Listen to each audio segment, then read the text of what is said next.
Bonjour à toutes et à tous, merci de votre très belle fidélité. La figure de Joseph, l'amoureux de Marie, dévoile celle d'un homme discret, courageux, fidèle et juste. Dans l'histoire biblique, Joseph n'est pas en première ligne, mais derrière, comme la majorité d'entre nous. Et il va accepter de tenir sa place de croyant dans la discrétion et la foi.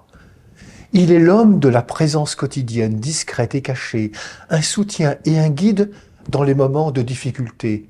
Il nous rappelle que toutes celles et ceux qui apparemment sont cachés ou en deuxième ligne jouent un rôle inégalé dans l'histoire d'alliance entre Dieu et ses créatures.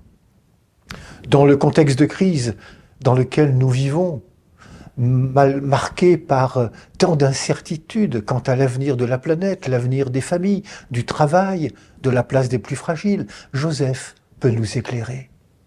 Dans ce contexte difficile où beaucoup vivent au jour le jour, nous prenons davantage conscience que nos vies sont tissées et soutenues par des personnes ordinaires qui participent à la construction d'un monde plus humain et pour les croyants, un monde selon Dieu.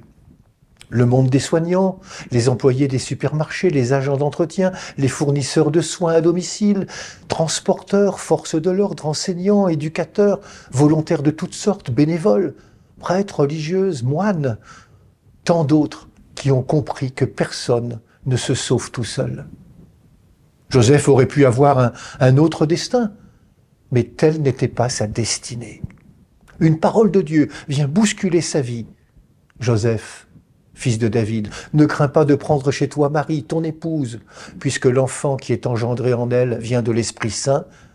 Elle enfantera un fils, tu lui donneras le nom de Jésus, c'est-à-dire le Seigneur sauve, car c'est lui qui sauvera son peuple de ses péchés.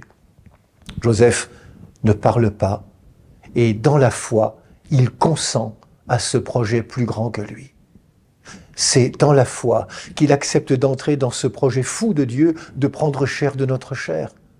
Joseph accepte son alliance avec Marie comme une mission confiée par Dieu, une mission qui les dépasse tous les deux, bien sûr. Joseph et Marie vont accepter d'accomplir non pas leur projet commun, mais de participer au projet même de Dieu qui concerne la vie de toute l'humanité, la nôtre. Qui sommes-nous, Seigneur, pour que tu penses à chacune et chacun de nous pour bâtir ton royaume? Oui, nous découvrons qu'à tes yeux, personne n'est indigne pour participer à ton œuvre de création. Alors, prions avec Joseph.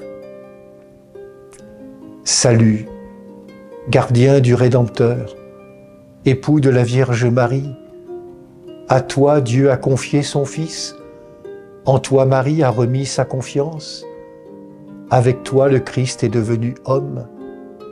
Ô bienheureux Joseph, montre-toi aussi un Père pour nous et conduis-nous sur le chemin de la vie.